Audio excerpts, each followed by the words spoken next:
मेरे घर में मेरे पति की लाश पड़ी हुई थी और मेरी सास ने मुझे धक्के मार कर घर से निकाल दिया था। मैं रोती हुई जा रही थी कि अचानक मेरी नज़र एक औरत पर पड़ी जो गोद में बच्चा उठाए चिल्ला रही थी कि मेरी मोई मदद करो वरना मेरा बच्चा मर जाएगा।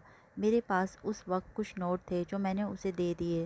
वो खुशी से मुझे दुआएं देती हुई बोली, बेटी तू वापस अपने घर चली जा, तुझे ऐसी खुशी मिलेगी जो आज तक कभी किसी औरत को ना मिली होगी।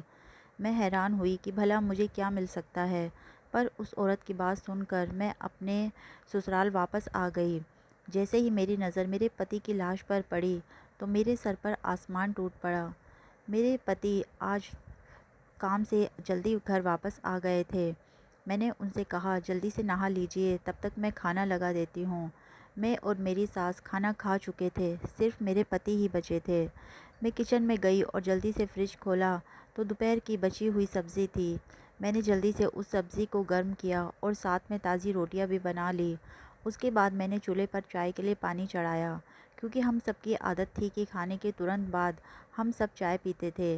मैं खाना लेकर बाहर आ गई। मेरे पति और सास चौकी पर बैठे हुए थे। मैंने खाना लाकर अपने पति के सामने रख दिया।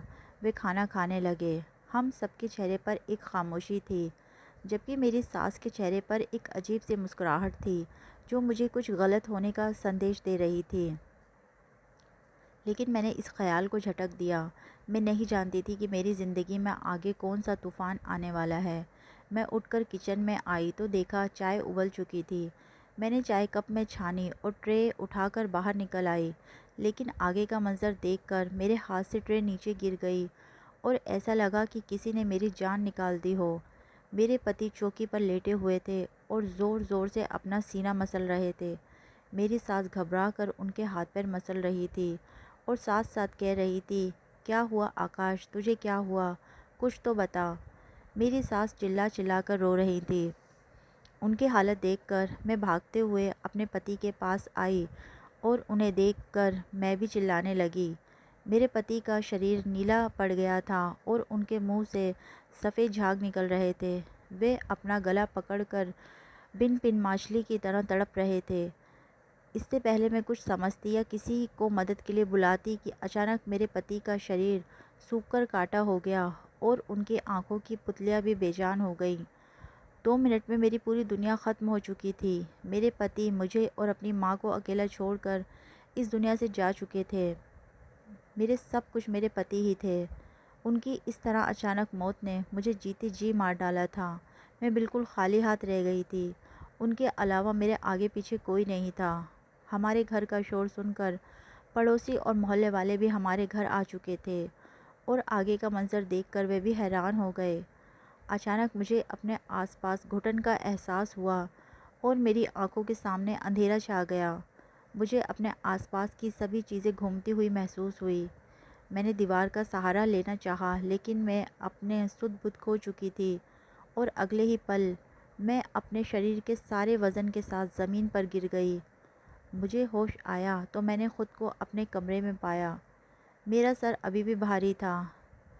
मैंने इधर-उधर देखा तो अगले ही पल मेरे पति का बेजान वजूद मेरी आंखों के सामने आ गया। मैं जल्दी से उठकर बाहर आई। सुबह हो चुकी थी। मैं पूरी रात बेहोश थी। मैंने देखा मेरे पति की लाश घर के बाहर पड़ी थी और मेरी सास उनकी चारपाई से लग कर बैठी हुई थी। उनकी आंखों को देखकर लगा जैसे वो पूरी रात रोई हों। जवान बेटे का गम था। एक माँ करती भी तो क्या करती। फिर मैं जैसे ही अपने पति के लाश के पास पहुंची तो मोहल्ले की सारी औरतें मुझे देखकर एक दूसरे से कहने लगीं, देख लो, आ गई महारानी की सुबह। कैसी बेशरम औरत है, पति की लाश पड़ी है और ये अपनी नींद पूरी करके आ रही है। अरे बेशरम, कुछ तो शर्म कर, तेरी बूढ़ी सास अकेले ही चारपाई से लगकर बैठी है, पानी का एक घूंट तक नहीं पिया। फिर भी इन्हें तेरा ही ख्याल आ रहा था कि तुझे उठाया ना जाए, कहीं तेरी तबीयत ख़राब ना हो जाए। इस हाल में भी इन्हें तेरा ही ख्याल रहा। और एक तुम हो जो अपने पति को जान से मार डाला और फिर बेशर्मी से इस घर में रहकर अपनी नींद भी पूरी कर रही हो। अरे तुझे तो शर्म से डूबकर मर जाना चाहिए। ऐसे गुरूर से हमारे सामने खड़ी है। मैं हैरानी से उनकी बातें सुन रही थी। वे कितनी सफाई से सारा इल्ज़ाम मुझ पर डाल रही थी। फिर मुझे लगा जैसे मेरे बाल कोई खींच रहा हो। मैंने जैसे ही पीछे की तरफ मुड़कर देखा तो मेरी सास मेरे बाल मुट्ठी में पकड़कर खींच रही थी। उन्होंने मुझे किसी अछूत की तरह से खुद से दूर फेंक दिया। मैं जाकर दरवाजे के पास गिरी। अपने आप को किसी तरह संभालते हुए मैं फिर से चारपाई के पास जाने लगी। तभी मेरी सास मेरी तरफ आईं और उन्होंने एक ज़ोरदार थप्पड़ मेरे मुंह पर मारा। मेरा मुंह लाल हो गया, गला सूख गया और होंठ फट गए और खून बहने लगा। अभी मैं ठीक से संभल भी नहीं पाई थी कि उनकी बातों ने मेरे पैरों तलों की ज़मीन खींच ली। वे कह रही थी कि मेरी नज़रों के सामने से दूर हो जाओ। तुम मेरे बेटे की कातिल हो। तुमने मेरे बेटे को मार दिया है, उसकी जान ले ली। जब से मेरे बेटे की ज़िंदगी में आई हो, उसकी ज़िंदगी नर्क से बढ़कर बनाकर रख दी है। फिर भी तेरे कलेजे में ठंडक नहीं पड़ी तो तूने उसकी जान ले ली। मैंने उनके आगे हाथ जोड़कर कहा, मैंने कुछ नहीं किया। मैंने उनकी जान नहीं ली। मैं ऐसा क्यों करूँगी भला? वे मेरे पति थे। आप मुझे उनके पास जाने से ना रोको। लेकिन मेरी सास पर मेरी किसी बात का कोई असर नहीं हुआ। उन्होंने मुझे बाजू से पकड़ा और गेट के पास ले जाकर धक्के मार कर मुझे बाहर निकाल दिया। मेरे ऊपर विपत्ति का पहाड़ टूट पड़ा था। एक तो पति से जुदाई और दूसरा घर से बेघर हो गई थी। मैं गेट के साथ लगकर रोने लगी। मैं काफ़ी देर तक वहीं खड़ी रही, लेकिन अंदर वाले सब पत्थर दिल हो चुके थे। मैं टूटे हुए दिल के साथ सड़क पर चलने लगी। मेरा और कोई ठिकाना नहीं था। जाती तो और कहाँ जाती। अचानक मुझे एक औरत की आवाज़ सुनाई दी। वे कह रही थी कि भगवान के नाम पर कोई मेरी मदद करो। मेरा बच्चा 2 दिन से भूखा है। कोई तो मेरी मदद करो। कोई तो मुझ पर रहम करो। मैंने देखा मेरे साड़ी के आंचल में बंधे उस वक्त मेरे पास कुछ नोट थे। मैंने वे नोट उस औरत को दे दिए। उस औरत की गोद में एक छोटा बच्चा था जो रो रहा था। शायद उसको भूख लगी हुई थी। उस औरत ने मेरी तरफ देखा और कहने लगी, बेटी कहाँ जा रही हो और क्यों रो रही हो? क्या तुम भी मेरी तरह दुखी हो? मैं उसकी बात सुनते ही घबरा कर इधर उधर देखने लगी, क्योंकि मैं अपने घर से बहुत दूर निकल आई थी। उस औरत ने कहा, भगवान तुम्हारा भला करे, तेरी सारी मुश्किलें आसान हों, तू सदा सुखी रहे। ऐसे सड़क पर ना चल, जा अपने घर चली जा। मैंने कहा, मेरा कोई घर नहीं है, मैं बेसहारा हूँ। उसने कहा, तू बेसहारा नहीं है, जा तू अपने घर चली जा। तेरा घर तेरी राह देख रहा है। तेरे पास तो सब कुछ है, फिर क्यों सड़क की खाक छान रही है? तू तो मल्लिका है, जा अपना घर संभाल। अपने घर जा, वहाँ तुझे ऐसी खुशी मिलेगी कि तूने कभी सपने में भी नहीं सोचा होगा। मैं बड़ी हैरान हुई कि उस घर में तो मेरे जवान पति की मौत हो गई है। मेरी पूरी दुनिया लुट चुकी है। भला वहाँ मुझे कौन सी खुशी मिल सकती है? हालात के आगे मजबूर होकर मैं अपने घर की तरफ जाने लगी और सोचने लगी, जाकर देखूं तो सही कौन सी खुशी मिलने वाली है। और खुशी नहीं भी मिली तो एक बार फिर से मैं अपनी सास के पैरों में गिर जाऊंगी। हो सकता है कि उन्हें मुझ पर रहम आ जाए और वे आखिरी बार मुझे अपने पति से मिलने दें। इतने में घर के दरवाजे तक आ चुकी थी। मैंने देखा दरवाज़ा अंदर से बंद नहीं था। मैंने धड़कते दिल के साथ घर का दरवाज़ा खोला, पर दरवाज़ा खुलते ही सामने का मंज़र देखकर मैं दंग रह गई। मेरा पूरा शरीर कँपकँपाने लगा। मेरा नाम माधुरी है। मैं एक छोटे से शहर में रहती हूँ। मेरे साथ मेरे पति और मेरी सास रहती हैं। अब मेरी उम्र 32 साल की है। ये बात उस वक्त की है जब मैं 21 साल की थी और शहर के सबसे अच्छे कॉलेज में पढ़ा करती थी। मुझे पढ़ाई में कुछ ख़ास दिलचस्पी नहीं थी, लेकिन पापा की सख्ती की वजह से मैं मजबूरी में पढ़ रही थी। मेरे पिता एक मशहूर बिजनेसमैन थे, लेकिन उनका रवैया हमारे प्रति शुरू से ही काफ़ी सख्त था। मैंने अपनी पूरी ज़िंदगी में उन्हें कभी मुस्कुराते हुए नहीं देखा था। वे हर वक्त गुस्से में रहते थे। ऐसा नहीं था कि इसकी कोई वजह थी, उनका स्वभाव ही ऐसा था। मैं उनकी इकलौती बेटी थी, लेकिन फिर भी उन्होंने मुझसे कभी प्यार से बात नहीं की थी। वे मेरी हर छोटी से बड़ी ज़रूरत का ख्याल रख करते थे, लेकिन मैं उनके गुस्से से परेशान थी। मैं और मेरी माँ हमेशा फूंक फूंक कर ही कदम रखते थे और इस चीज़ का ख्याल रखते कि कोई भी बात उनकी मर्ज़ी के ख़िलाफ़ ना हो। मेरी माँ भी पढ़ी लिखी औरत थी। मुझे मेरे पापा के रवैये ने उनसे दूर कर दिया था। हद से ज़्यादा सख्ती भी इंसान को अपने से दूर कर देती है। मेरे साथ भी कुछ ऐसा ही हुआ था। उस दिन जब मैं कॉलेज से घर आई तो मेरे पापा के बिजनेस पार्टनर अपनी फैमिली के साथ हमारे ड्राइंग रूम में बैठे हुए थे। जब वे चले गए तो माँ ने बताया कि तुम्हारे पापा ने तुम्हारी शादी अपने बिजनेस पार्टनर के बेटे संतोष से तय कर दी है और अगले कुछ दिनों में तुम्हारी सगाई होने वाली है। उनकी सारी बातें सुनकर मुझे ऐसा लगा कि किसी ने मेरे तन बदन में आग लगा दी हो। मैंने कहा मैंने माँ इसका विरोध किया तो माँ ने कहा कि खबरदार जो उल्टी सीधी कोई हरकत की, अपने गुस्से से कोई भी हंगामा करके अपने और मेरे लिए कोई मुश्किलें मत बढ़ाना। मैं गुस्से से अपने कमरे में चली गई और अपना फ़ोन लेकर तुरंत आकाश को फ़ोन मिलाया। रो रो कर उससे कहने लगी कि पापा ने मेरी शादी ज़बरदस्ती अपने बिजनेस पार्टनर के बेटे से करवाना चाहते हैं। तुम जल्दी कुछ करो क्योंकि मैं तुम्हारे अलावा किसी और से शादी नहीं कर सकती। आकाश ने कहा तुम फिक्र मत करो, मैं जल्दी ही कुछ करता हूँ। मैं बहुत परेशान थी। दरअसल मैं अपने क्लासमेट आकाश से प्यार करती थी। आकाश दिखने में ठीक ठाक था। उसका ताल्लुक़ एक मिडिल क्लास घराने से था, लेकिन मैं उसके लिए कुछ भी कर सकती थी क्योंकि वह बहुत अच्छा था। उसके घर पर सिर्फ उसकी माँ और वह रहते थे। उसके पिता बहुत पहले ही गुजर चुके थे। उसकी बड़ी बहन थी जिसकी शादी बहुत पहले ही हो चुकी थी। आकाश के पिता का एक छोटा सा कारोबार था जिसको अब आकाश ही संभालता था। लेकिन मुझे इस बात से कोई एतराज़ नहीं था क्योंकि मैंने कभी भी अपने पैसों पर घमंड नहीं किया था। दिन ऐसे ही गुजरते गए और मेरी सगाई संतोष से हो गई। लेकिन मैं इस शादी से खुश नहीं थी। धीरे धीरे करके मेरी शादी का दिन भी आ गया। मेरी शादी के एक हफ्ते पहले आकाश और उसकी माँ मेरे घर रिश्ता लेकर आए थे, मगर मेरे पापा ने उनको बेइज्जत करके घर से निकाल दिया और मुझसे मेरा मोबाइल भी ले लिया। मैं बहुत ज़्यादा उलझन में थी कि अब मैं क्या करूं। जिस दिन मेरी शादी थी उस दिन लगभग दोपहर के 2 बजे मुझे तैयार होने पार्लर जाना था। माँ ने मेरी सहेली को मेरे साथ भेजते हुए कहा टाइम से घर आ जाना। मैंने हाँ में अपना सिर हिला दिया और दोनों सहेलियाँ गाड़ी में बैठकर पार्लर जाने के लिए निकल गईं। मैंने जल्दी से अपनी सहेली के हाथ से मोबाइल लिया और तुरंत आकाश के पास फ़ोन मिला दिया। आकाश ने पहले बहुत नाराज़गी जताई कि तुम्हारे पापा ने हमारे साथ अच्छा नहीं किया।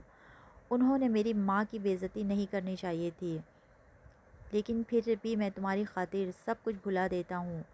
तुम मुझे बताओ कि अब मुझे क्या करना है। मैंने आकाश से कहा अब हमारे पास एक ही रास्ता है कि हम दोनों भाग कर कोर्ट मैरिज कर लें। मैं पार्लर में हूँ, तुम भी आओ और मुझे जल्दी से लेकर जाओ। हम आज ही कोर्ट मैरिज कर लेते हैं। आकाश ने कहा क्या ये सब ठीक होगा? मैंने कहा हाँ, सब कुछ ठीक ही होगा। मैं उनकी इकलौती बेटी हूँ। धीरे धीरे करके वे सब कुछ भूलकर मुझे अपना लेंगे। आकाश ने कहा अच्छा ठीक है, मैं तुम्हें पार्लर के आसपास ही खड़ा रहूँगा, तो मुझे फ़ोन कर देना। आकाश के पार्लर के बाहर पहुँचते ही मैंने ड्राइवर को बहाना करके घर भेज दिया। उससे कहा मेरे लहंगे का मैचिंग दुपट्टा घर पर ही छूट गया है, आप मुझे वे लाकर दे दीजिए जब तक मैं तैयार होती हूँ। ड्राइवर के जाने के बाद मैंने तुरंत आकाश को फ़ोन मिलाया और उससे आने को कहा। वह अगले ही पल मेरे पास आ गया। मैंने अपनी दोस्त को सब कुछ समझा दिया था और उसके बाद मैं आकाश के साथ चली गई। हम दोनों ने मंदिर में जाकर शादी की और उसके बाद आकाश की दुल्हन बनकर मैं उसके घर आ गई। मैं ये नहीं जानती थी कि ये कदम उठाकर मैंने कितनी बड़ी गलती की है। उधर जैसे ही मेरे माँ बाप को मेरे लापता होने की खबर मिली तो उन पर सातों आसमान एक साथ ही टूट पड़े। उन्होंने कभी सोचा भी नहीं था कि मैं ऐसा भी कुछ कर सकती हूँ। मेरे घर पर तो क़यामत आ गई थी।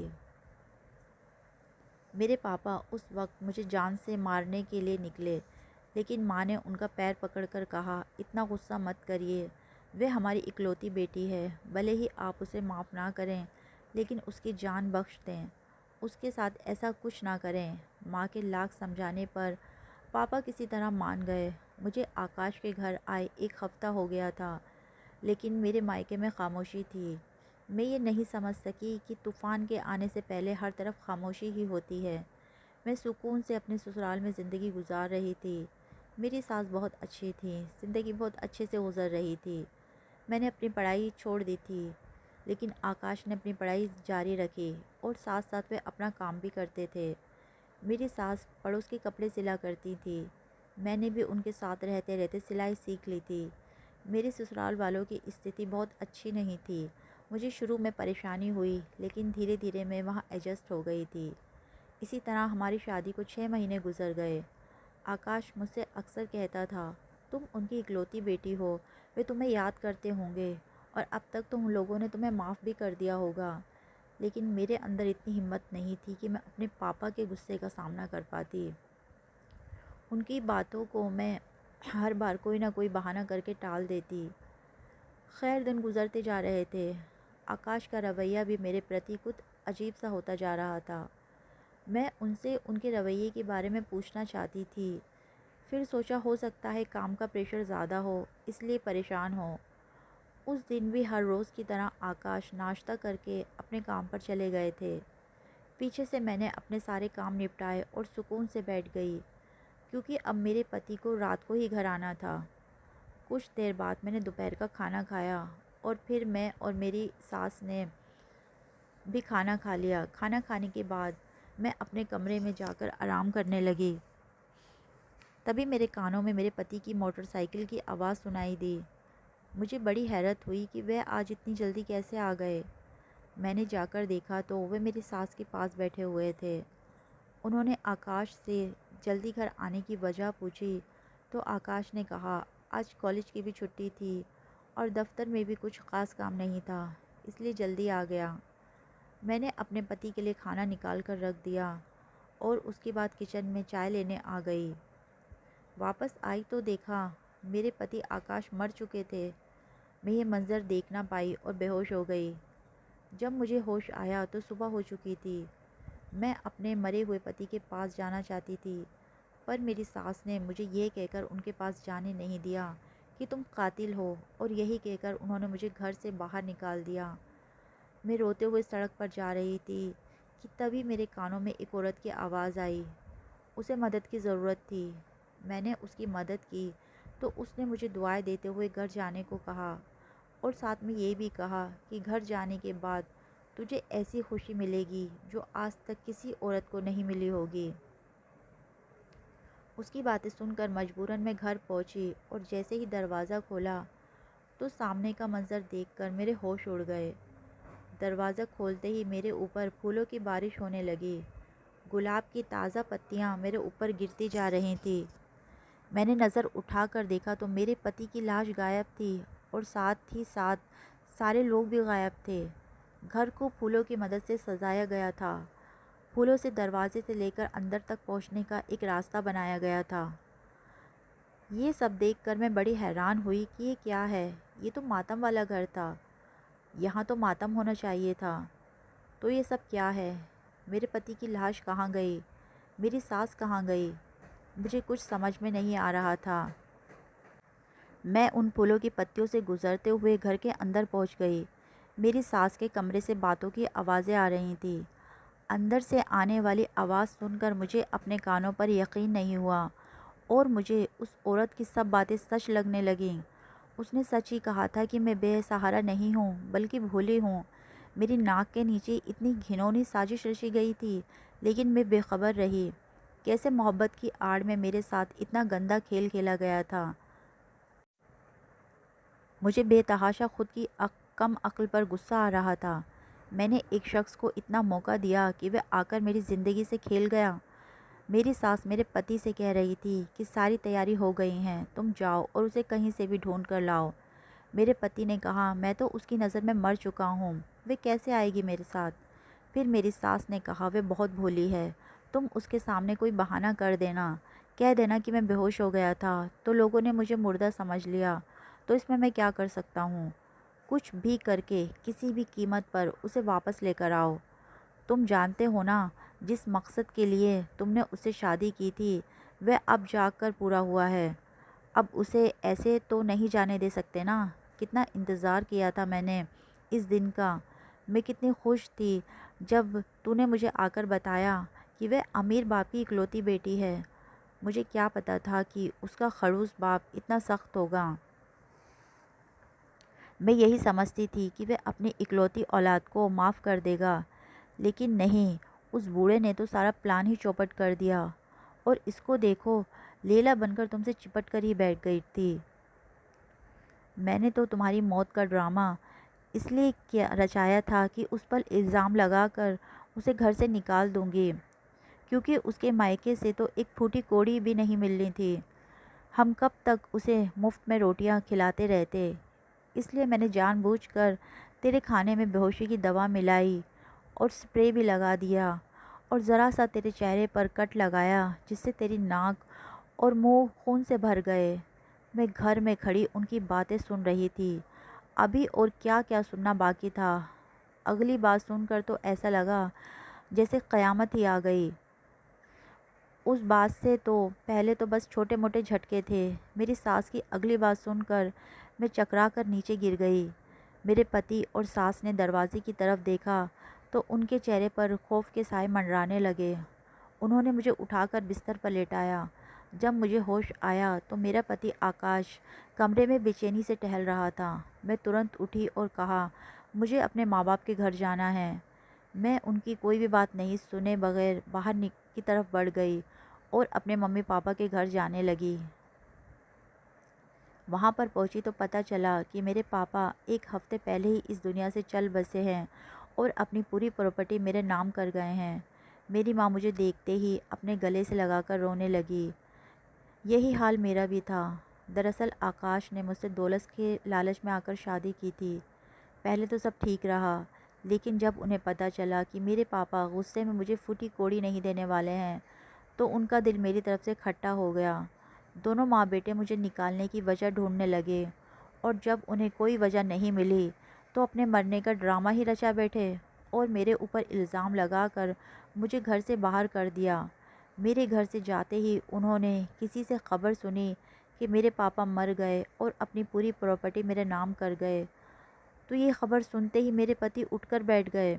मोहल्ले वाले कुछ तो डर गए और कुछ ने वजह जानने की कोशिश की, तो उन्हें ऐसा महसूस कराया कि उसे तो कुछ याद ही नहीं है। सबने यही समझा कि ये हमारी ही गलती है।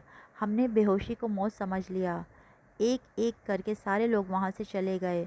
मेरी सास और मेरे पति प्रॉपर्टी के लालच में अब मुझे वापस लाना चाहते थे, ताकि मेरी पूरी प्रॉपर्टी अपने नाम करवा सकें। और ऐसे ही उन्होंने मुझे खुश करने के लिए मेरे स्वागत का पूरा इंतज़ाम किया था। लेकिन मैंने भी फैसला कर लिया था कि मैं उन्हें कभी माफ़ नहीं करूँगी। शाम होते ही मेरे पति और मेरी सास मेरे घर आए और मुझसे माफ़ी मांगने लगे, लेकिन मुझे उन पर किसी बात का कोई असर नहीं हुआ। वे मायूस लौट गए। कुछ दिनों बाद मुझे पता चला कि मेरी सास को उनके किए की सज़ा मिल गई और उनके पूरे शरीर में फालिश पड़ गया। आकाश की भी हालत बहुत ख़राब थी।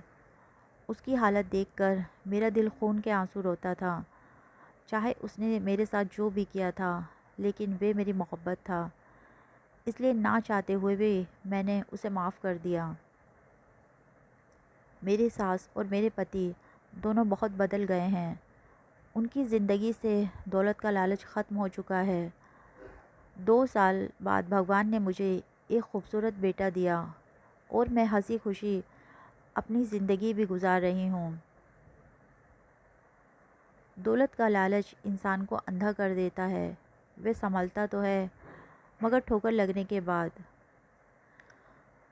दोस्तों, वीडियो कैसा लगा हमें कमेंट करके ज़रूर बताएं। वीडियो को लाइक और चैनल को सब्सक्राइब ज़रूर करें। धन्यवाद।